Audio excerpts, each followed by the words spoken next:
It was around 7 p.m. when Brian got home. He wasn't sure what to do with himself. As usual, his wife Lisa had gone to another meeting of the local business circle that had recently formed in their town. Typically, he'd pick her up in the parking lot, but that evening she had called ahead.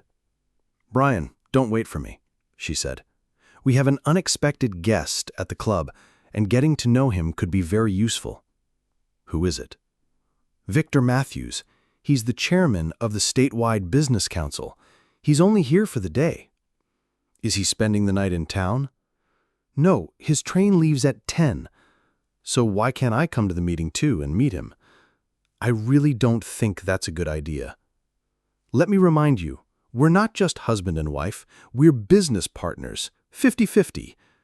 "I know, Brian. I haven't forgotten.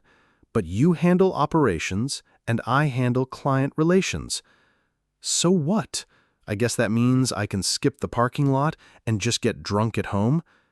Brian, we both have work tomorrow. We're responsible for our employees. Stay sober. I will too." Brian knew he wasn't going to drink, but something about Lisa meeting this big-time businessman without him didn't sit right. He sat in front of the TV, waiting. It was 11 when she came home. She took off her coat, gave him a quick peck on the cheek, and asked, "You're still up?" "Just curious what time you'd stroll in." "I told you, his train leaves at 10. "And did he leave?"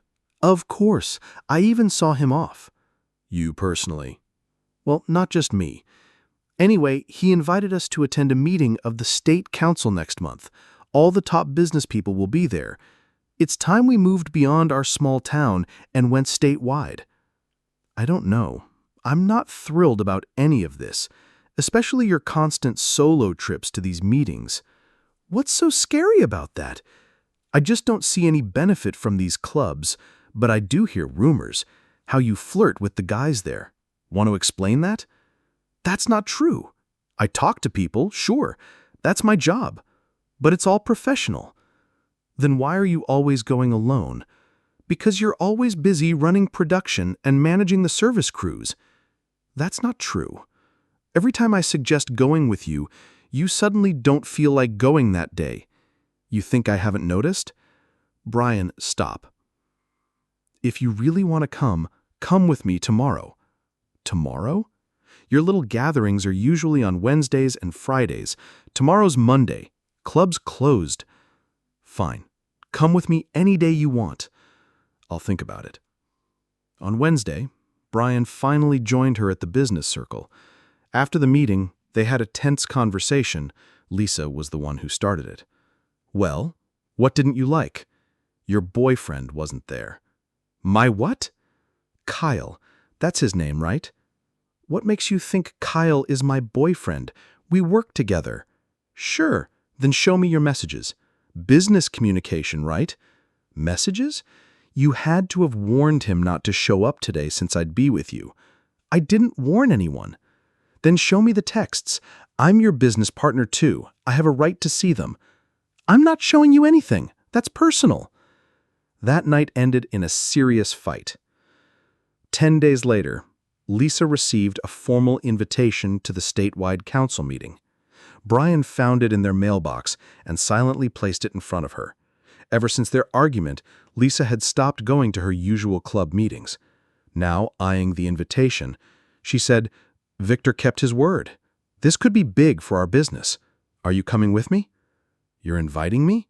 "Of course. We'll go together." 2 days later, Brian and Lisa checked into a hotel in the state capital. They had a nice lunch at the hotel restaurant, during which Lisa's phone rang. She answered, and Brian overheard everything. "Hello? This is Victor Matthews. Are you in town?" "Yes, I'm having lunch. The meeting starts at 6 tonight. I just want to let you know I didn't come alone. I only invited you, you know. You never mentioned bringing someone. Your friend Kyle told me he didn't mind you visiting alone." "Kyle is not my friend. He's just in our local club. I came with my husband."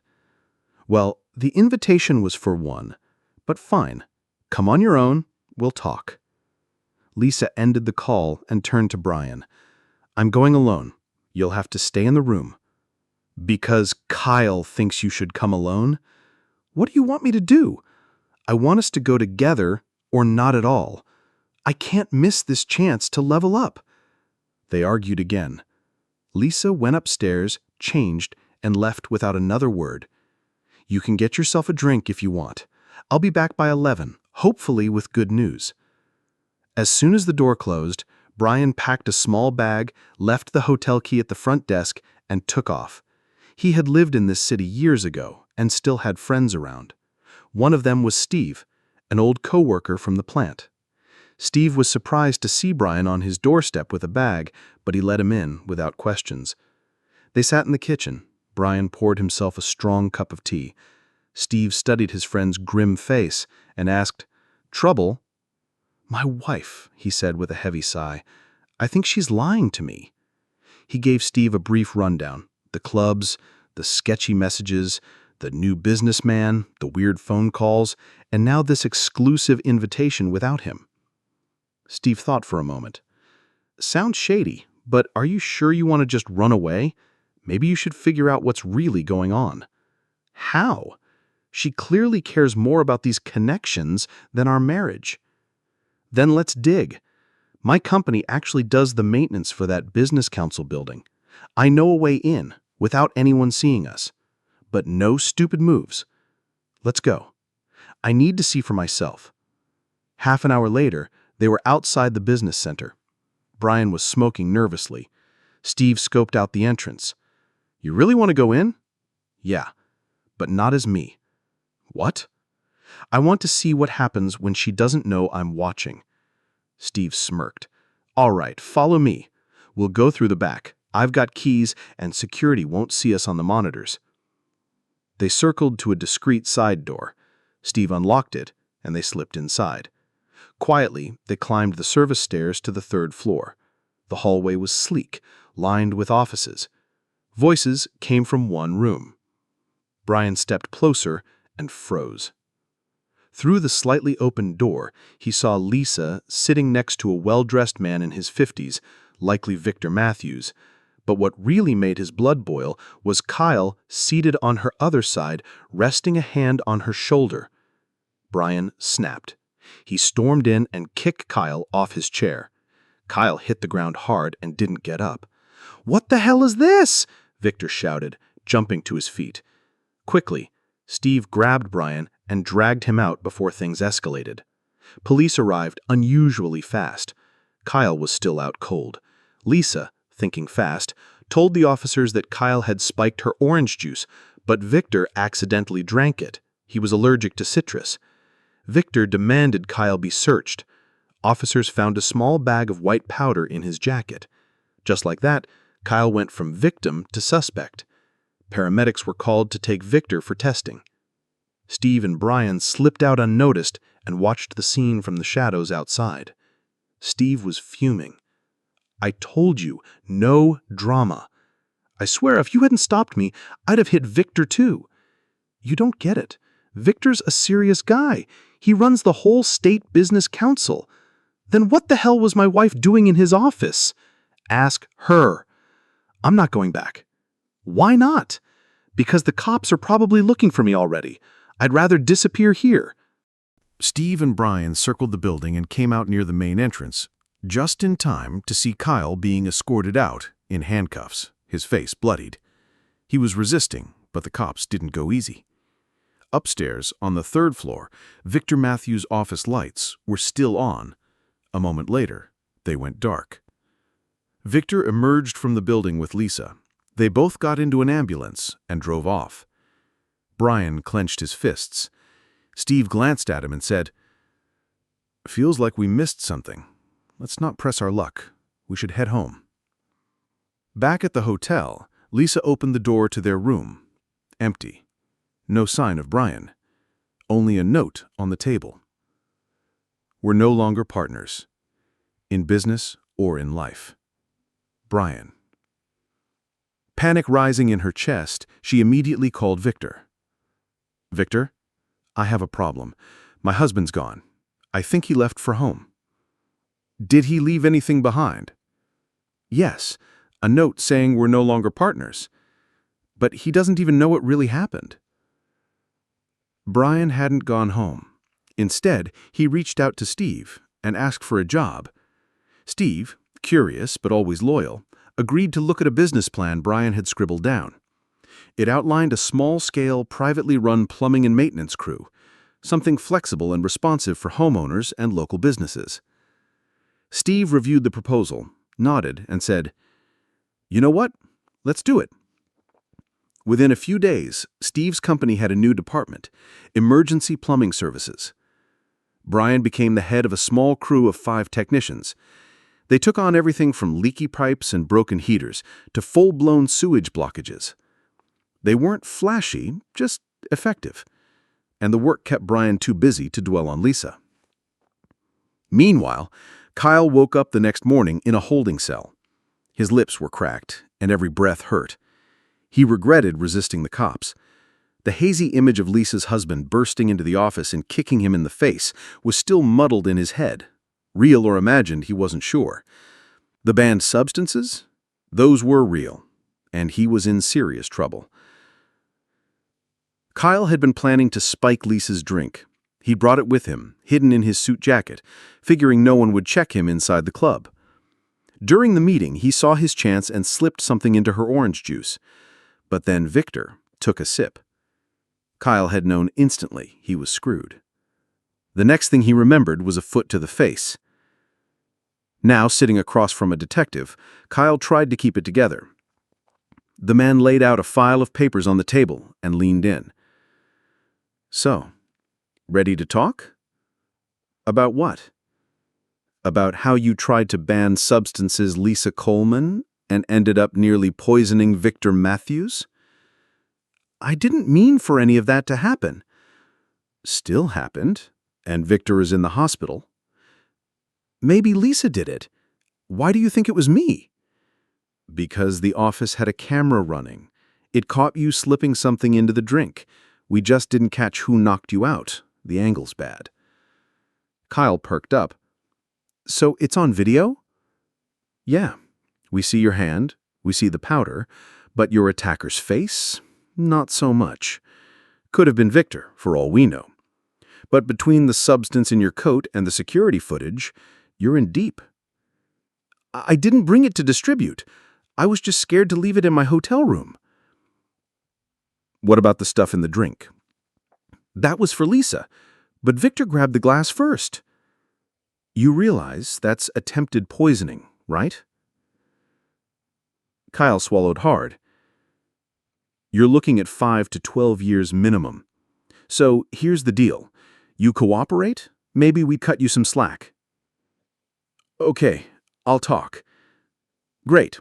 Let's start with who gave you the product." "They were delivered by a guy named Paul. He goes by Ocean. But I didn't get it for Victor or Lisa. Paul said it was from someone higher up." "You're lying already. Let's talk about Kelsey." Kyle froze. "What does she have to do with this?" "Victor Matthews' daughter. She got involved with this stuff and you're connected. Don't act surprised. You used her to get close to Lisa. Now Victor wants answers." I never gave anything to Kelsey. She got it from Ocean." "Come on, Kyle.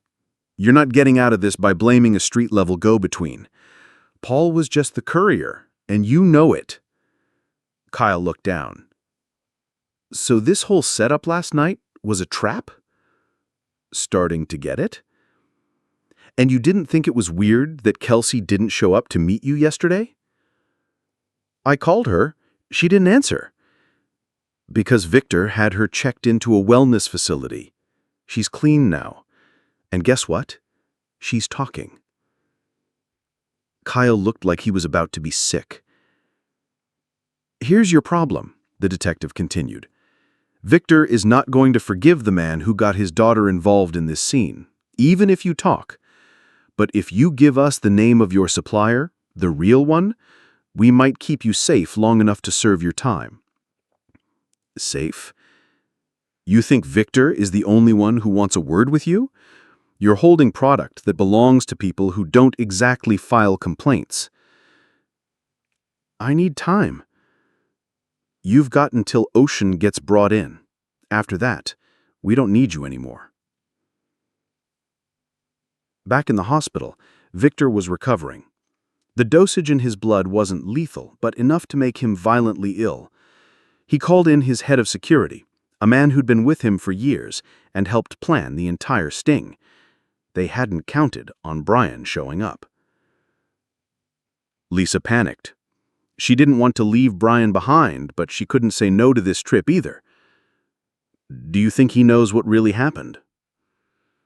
Probably not. She hasn't told him anything. But she still loves the guy. She just didn't want him blowing the operation.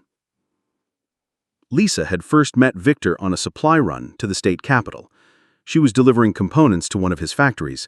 That's when Victor found out about his daughter's struggle, and that Kyle was the one pulling the strings. But to take down the real network behind it, they needed Kyle caught red-handed. That's what the dinner was for. A nurse entered the hospital room with Lisa behind her. Victor nodded. Good evening. Good evening. You look like hell. You're not looking too great yourself. He chuckled softly. You know the biggest problem with this whole mess? We ran an off-the-books sting on a dangerous network, and law enforcement doesn't exactly appreciate civilians doing their job. I can't even tell them what we were doing. They'll figure it out, but guessing and proving are two different things. So what now? We both play victims. You had your blood tested. Yeah, haven't heard the results yet, but I'm meeting with a detective this afternoon. They'll label you as a victim like they did with me. Lisa shifted nervously. But what do I tell them? That I came alone? That Brian left without a word? Tell them he got called back on urgent business, caught a ride with someone from the hotel. But you need to find him. He can't screw this up for us. He doesn't know anything. He's just jealous. Jealous. The man stormed into my office and broke Kyle's face, almost blew the whole setup. If you hadn't acted fast, we'd be answering questions we weren't ready for. I don't want to lose him. Then make sure he keeps quiet, and not a word about Kelsey. If the police find out this was connected to her, they'll say everything I did was driven by personal motives. At that moment, Victor's security chief entered, face grim. Kyle's talking, and we've got Ocean too, but neither is giving up the real supplier. They're afraid. Victor nodded. Let them think they have options. What about Brian? No trace yet. We can't go through the cops, and we don't have the resources to track him. He grew up in this city. Too many connections. Then get to work. Talk to neighbors, old classmates, anyone who knew him. And Lisa, tell us everything you know about Brian's past here. Where he lived, where he worked. Maybe we'll find someone he still trusts. Lisa hesitated, then said softly, His first love was me. Victor smiled thinly. One more thing. That third hidden camera in the office. It's gone. If the police get their hands on that footage, they'll see who really broke Kyle's jaw. The office is sealed off. The cops aren't letting anyone in. My deputy tried to get in to grab some paperwork. They refused. That evening, Steve came home from work, climbed up to the small room above his garage, the temporary hideout for Brian, and said, You really stirred things up. The whole place is crawling. Brian frowned. Crawling with who? People are losing their minds. Turns out Kyle was carrying something serious. Police found it when they booked him. But here's the twist. It wasn't just for himself. He was the link to a larger shipment headed for a regional hub. So why didn't they arrest the next guy up the chain? They tried. Kyle's contact, that Ocean guy, made the handoff right under the cops' noses. By the time they figured it out, Ocean was in cuffs, the shipment was seized, but the main player had already vanished. All signs point back to the business center. Brian was silent. That's not all, Steve added. Today, during a maintenance call at the same building, a detective showed up, asked me and one of the crew to be witnesses during a walkthrough. You just happened to be there? It was scheduled work. What was he looking for? Apparently he was photographing chairs. Chairs? Yeah, some story about a suspect claiming he broke his teeth on the backrest. Brian raised an eyebrow. Sounds familiar. There's more, Steve said, a grin tugging at his mouth. While I was checking out the place, I found a hidden security cam, tiny thing. Pulled it out, took the memory card. Brian stared at him. Seriously? Dead serious. You're going to want to see this. Let's go inside. They went into the house. Steve set the table while Brian connected the camera to Steve's laptop. As the footage loaded, Steve nodded at the screen. Dinner and a show. Let's watch. The video began with a man walking into the office holding a package. He looked around, then slid it behind a sliding wall panel. Brian leaned in. Who's that? Victor's deputy. I'd love to know what he was hiding. You want to go find out? Yeah, but let's finish this first. They fast-forwarded through the footage until it showed Brian storming into the office and hitting Kyle, then Steve dragging him out. It was all crystal clear. Brian looked a little pale. They grabbed Steve's truck and headed back to the business center. Once inside, they retraced their steps, and Steve managed to pop open the wall panel. The same package was still there. As Brian grabbed it, they heard footsteps in the hallway and quickly hid. A man entered. It was hard to make out his face in the dim light. He fiddled with the wall panel, found nothing, and cursed under his breath. Then he pulled out his phone and called someone. "Travis, are you messing with me?" he asked. A voice responded, barely audible on speaker. "What are you talking about? The stash is gone. You sure Victor didn't know about the hiding spot? Maybe the police got to it first. If they did, we'd have heard. It would have made the news. So now what? I'm heading to the clinic tomorrow morning. Gonna grab Kelsey, then we negotiate with Victor. He'll trade anything to get his daughter back. You better move fast. Hada Boy arrives in 2 days, and that guy doesn't play." The man hung up and left. Steve and Brian stepped out of hiding. Brian muttered, "Things just got worse for Victor and his daughter." "You know where the rehab center is?" Brian asked. "Yeah, about 10 miles out of town. My aunt works there." "Valerie. You remember her?" "How could I forget?" "Let's go." Steve called Valerie and gave her a cryptic heads up. About an hour later, she met them at a side gate, bundled in her coat against the cool night air. Her tone was brisk. "All right, what kind of mess are you two in this time?" Brian smirked. "Come on, we're not in that much trouble." Valerie crossed her arms. "And why am I sneaking out of a secure clinic in the middle of the night?" Brian pulled out the package. She took one look and said, "I don't need to test it to know. That's serious contraband. Doesn't matter what it is. This much can land you in federal prison." "What do we do with it?" "Flush it, and don't tell anyone you had it." "But we came here to warn you. Tomorrow morning, some guys are coming, the dangerous kind. They're looking for Kelsey." "She's not going anywhere." "They won't ask. They'll take." "And how do I know you're trying to help her, not use her?" Brian stepped closer. "There's 2 options.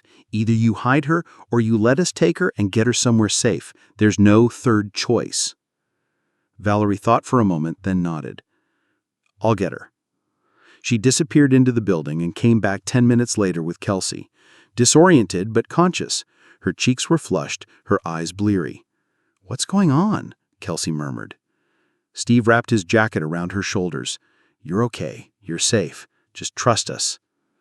By 3 a.m., they were back at Steve's house. Kelsey crashed in his bedroom, Steve took the guest room, and Brian stayed above the garage. At dawn, Steve woke Brian. "All right, boss. First day on the job. Your crew's waiting." "You're serious?" "Dead serious. You built this team, remember? Time to get to work." "What about you?" "I'm taking a few days off. Gonna stay home, look after Kelsey. You lay low, just keep your name off the radar." Back at the clinic, Victor got a call from the head doctor. "Mr. Matthews, your daughter is gone. Disappeared during the night." Victor sat up straight. "Gone?" "She's safe, I think." "How do you figure that?" "Because this morning 2 very unpleasant men showed up asking for her. One of them was a former patient, serious history. They didn't find her, but I think someone got her out in time. And the night staff. No alarms, no incidents. She took her meds, went to bed, like normal. What were you giving her? Just mild sedatives. Her treatment was nearly complete. Another day or two and she'd been discharged anyway. Brian, meanwhile, threw himself into the plumbing crew he'd formed. Steve had joked about calling it husband for hire, but Brian insisted this wasn't handyman work. It was infrastructure repair. By the end of the first week, they had so many calls they hired a dispatcher. To everyone's surprise, Kelsey asked for the job. She was surprisingly sharp, calm on the phone, polite with customers, organized to a fault. It gave her life structure again. Steve started spending more time at home. Brian noticed the way Kelsey and Steve looked at each other, the way she smiled at him, and he knew whatever future he once imagined with Lisa was behind him now. One evening, Brian was in the garage loft, checking the next day's job orders, when his phone rang. Unknown number. He answered, cautiously. "Hello? Brian? Yeah, who's this?" "My name's Olivia. I'm a friend of Lisa's." Brian tensed. "What do you want?" "You should know. Lisa's in trouble. And Victor Matthews knows where to find you." "What kind of trouble?" "I don't have all the details, but from what I can tell, Victor's using her. He pressured her into lying to the cops, covering up your part in what happened. Now he wants her to track you down and make sure you keep quiet." "Why would she do that?" "Because he's blackmailing her. He has leverage against your company." Brian let out a dry laugh. "What kind of leverage? We've kept our hands clean." "No, you haven't, not according to the files. He set you up.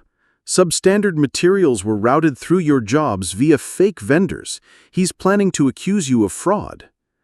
"And how do you know all this?" "I work in his accounting department. I've seen the paperwork." "So why tell me?" "Because Lisa's my friend. She doesn't deserve to be caught in this mess." Brian was silent for a moment, then said, "Tell Lisa if she wants to talk. She can call me herself." "She's scared." "Of me? What am I, a monster?" "No, but you walked out on her." "Then she can deal with it on her own." He hung up. The next day, when Brian pulled up to a client site, he wasn't expecting company, but there he was, Victor Matthews himself, standing by a sleek black SUV in a sharp-tailored suit, looking like he owned the block. "Brian Novak?" he said with a polite nod. "Can we talk?" "About what?" "Your wife and your business." "I've got a new business, and as for Lisa, we're not exactly sending Christmas cards." "But the marriage isn't officially over, is it?" Brian crossed his arms. "Say what you came to say." Victor glanced around, lowered his voice. "Lisa has been lying to you. She didn't end up at that club by chance." "I figured Kyle was her lover." "Not quite. He tried to be." Brian took a sharp step forward, but Victor didn't flinch. "I'm not your enemy," he said calmly. "Then who is?" "The one responsible for flooding the region with contraband. The same man who sabotaged your supply chain." "Who?" "My former deputy, Travis." "How convenient. You frame your own guy, then throw him under the bus." "He's not my guy. He works for someone far more dangerous, a man they call Hotta Boy." "Who the hell is that?" Victor looked grim. "A ghost. Real name's Arthur Gasparian. On paper, he runs a clean import-export business. In reality, he controls a large underground network. And he's here." Brian felt a chill crawl up his back. "So what do you want from me?" "An alliance. You know where my daughter is. I know where your wife is. We both want them safe." Brian took a breath, then nodded. "Fine, but on my terms." "Let's hear them." "First, full transparency. No more games. Second, Lisa chooses her own path. No more manipulation." Victor gave a faint smile. "Lisa loves you. I'm not the villain here. I've never hurt her. I've protected her, just like you've protected my daughter." "Why?" "Because Hotta Boy is here, and he's looking for a lost shipment. He believes Travis, Kyle, and Ocean mishandled it. Did they? Victor shrugged. Maybe. Maybe you had a hand in it too. But I don't care. Just keep Kelsey hidden for now. She's not ready to resurface. He handed Brian an envelope. What's this? Brian asked. Expenses. I imagine housing and feeding my daughter isn't cheap. Brian raised a brow.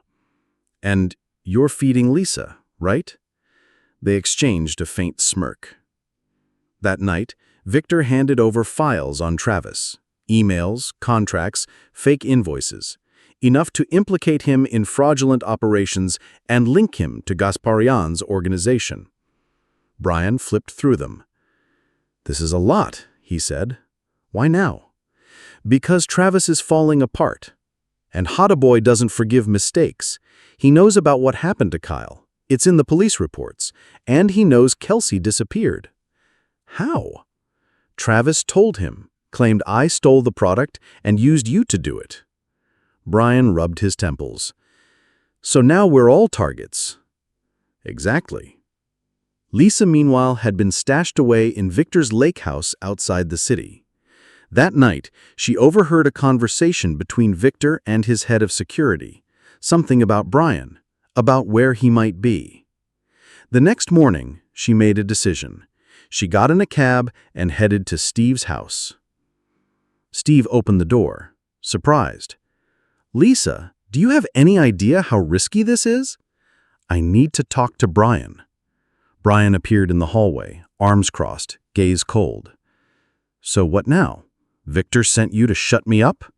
No, I came to tell you I was wrong. Kyle tried to hit on me, but nothing happened. Then why hide your messages? Because I was scared. Travis was blackmailing me, said he'd destroy our company if I didn't play along. And you believed him? I didn't know what else to do. You could have told me. I didn't know what he was really capable of. From across the room, Kelsey spoke up. Victor is my father. He's methodical, calculated. But Travis, he's worse. He manipulates, pretends to care, then uses you and tosses you aside. That's what he did to me. Got me tangled up at that club. Lisa turned to him, stunned. Then tears filled her eyes. I just want everything to go back to the way it was. Brian walked over and pulled her into a hug. Right now, we focus on surviving this. I haven't told you everything, Lisa whispered. What now? It's about Victor. Brian's jaw tightened. He's your lover? No, God, no. It's something else. Then what? He dated my mother years ago, and I was born. Brian stared. You're saying he's my father? Kelsey stepped forward, eyes wide. Then you're my sister? Lisa nodded, embarrassed. I found out last year. My mom finally told me. Victor didn't know at first either. We ran into each other by chance at a business forum. He saw my mom's last name. Things clicked. We did a DNA test. Kelsey walked to her slowly and took her hand. My sister? Lisa nodded again. Steve let out a low whistle. Well, damn, that's a twist. Brian was silent. All the chaos of the past weeks suddenly made sense. Finally, he said, That's why Victor trusted you. Why Travis blackmailed you. He suspected the connection. Lisa nodded. Exactly. But he never used it against Victor, just against me. And Kyle? He worked for Travis. Victor warned me about him. Travis used Kyle to monitor me and to move things around. Brian turned to the window, fists clenched. So now what? Lisa said softly. Hottaboy is here. He won't leave until he finds what he lost, or the people he thinks are responsible. In other words, Brian muttered, he's looking for us. Brian, Lisa, Steve, and Kelsey gathered around the kitchen table at Steve's place. On the table lay printed emails from Travis, surveillance photos from the business center, and a city map marked with possible locations where Hottaboy might be hiding. Brian traced a finger along the map. "So here's what we know," he began. "Victor says Hottaboy is already in the city. He's staying at the Grand Hotel, but only his people are seen moving around. The man himself stays in the shadows." Lisa asked, "What does he even want?" "The shipment," Brian replied. "The one that vanished from Victor's office. He thinks it was stolen. Travis has been tearing the city apart looking for it. And if Hottaboy doesn't get the product, he wants the money. If he doesn't get either from Travis, he'll come looking for us." "Great," Steve muttered. "Just great." Kelsey wrung her hands. "But Dad knows where we are. Why isn't he helping?" "Because he's being watched," Brian explained. "If he moves openly, Hottaboy will know he's resisting him. And to be honest, Victor thinks he might even be a suspect himself." "So, where did the shipment actually go?" Brian exchanged a glance with Steve. "That's the million-dollar question." The room fell quiet until Brian's phone buzzed. It was Victor. "Brian, we've got a problem. Travis is gone." "What do you mean, gone?" "His car was found abandoned. No sign of him." "You think he ran?" "Maybe. Or maybe Hottaboy got to him first.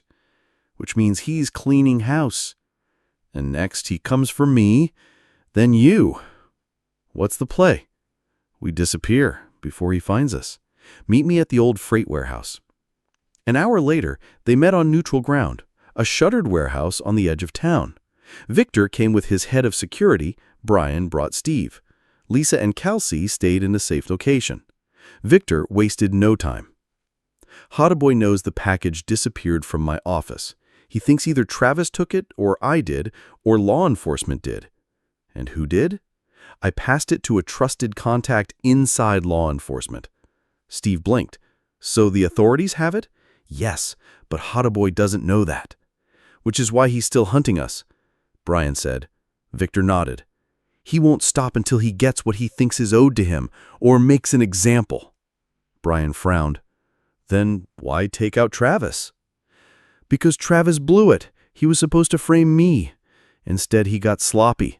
Hottaboy doesn't tolerate failure." Brian leaned against the wall, thinking. "So what are our options?" Victor's voice was calm. "Run? Fight? Or flip the script on Hottaboy?" "Set him up?" Steve asked. Victor nodded. "I've got ties to federal agents. But we need bait." "Kelsey?" Brian asked, alarmed. Victor shook his head. "No, too dangerous. We use you." Brian swallowed. "Figures." It was a risky plan, but the only one they had. Brian used a burner phone Victor gave him and dialed a number connected to Hottaboy's network. A voice answered. "Yeah? I want to talk." "About what?" "About the missing package from Victor's office." "You know where it is?" "I do." "Meet me, alone." "Name the place." They agreed on a factory on the outskirts of town.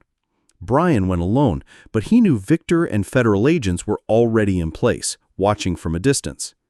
Hottaboy arrived with 2 men. He was shorter than expected, stocky, intense eyes, dangerous calm. "Where's my product?" he asked. Brian answered coolly. "I want my cut. I'm not moving this kind of material myself. It's too hot." "Where is it?" "It's in the business club building. I couldn't haul it out." Hottaboy's eyes narrowed. "It needs to be moved." "There's a problem," Brian said. "Victor called an emergency meeting of the business club. He says he found the shipment and knows who planted it." Hottaboy went silent. He was calculating. "Travis is supposed to be at that meeting," Brian added. Hottaboy stepped back and called Victor directly. "Victor, heard you found something in the club?" Victor's voice was cool. "I don't know what you're talking about." The business club meeting hall was full. Victor stood at the podium with a microphone and a folder of documents. Travis sat in the front row, pale and fidgeting. Victor raised his voice. "Today, we're going to identify the man who betrayed this club." At that moment, the doors opened. Hottaboy strode in, sharp black suit, cold expression. "Oh," he said, "who's the traitor?" Victor didn't blink. The one who uses our businesses to move dangerous goods. Hottaboy walked slowly towards the stage. Got proof? I do. Brian and Steve entered the room, followed by several plainclothes officers. One stepped forward. Arthur Gasparian, you're under arrest. Hottaboy laughed. For what? I'm just attending a meeting. For trafficking in controlled substances, extortion, and conspiracy to commit violence. We've got it all, including a recording of your associate Travis planning to eliminate Victor. Travis leapt to his feet. That's a lie. I didn't. But it was too late. The officers surrounded Gasparian and his men. They didn't resist. Brian and Lisa sat in a quiet cafe in their hometown. The case against Gasparian was making headlines. Their business was cleared of all suspicion. Kelsey and Steve were living together now. Lisa smiled as she looked at a wedding invitation. They're really in love. Yeah, they are, and they want us at their wedding. Gasparian was behind bars. Ocean and Kyle turned state witness. Travis, desperate for leniency, told the feds everything. Names, movements, offshore connections. He knew too much to stay quiet. Kyle still got 10 years, despite his cooperation. Victor Matthews didn't lose power. If anything, his influence grew. The business club expanded, drawing in entrepreneurs from all over the region. Kelsey stayed with Steve. Victor disapproved quietly, but didn't interfere. As for Brian and Lisa, they returned home. One rainy evening, they sat together at their kitchen table, sipping tea in silence. Finally, Lisa said, Brian, I'm sorry. I should have told you everything. About Kyle, about Victor, about the threats. My silence almost destroyed us. Brian exhaled deeply. No more secrets. We start over. Clean slate. She smiled. Do you still want me at the business club? Only with you by my side. Good, she said. Turns out you're better at business than I am. Outside, rain tapped gently against the windows. But for the first time in weeks, their home was at peace.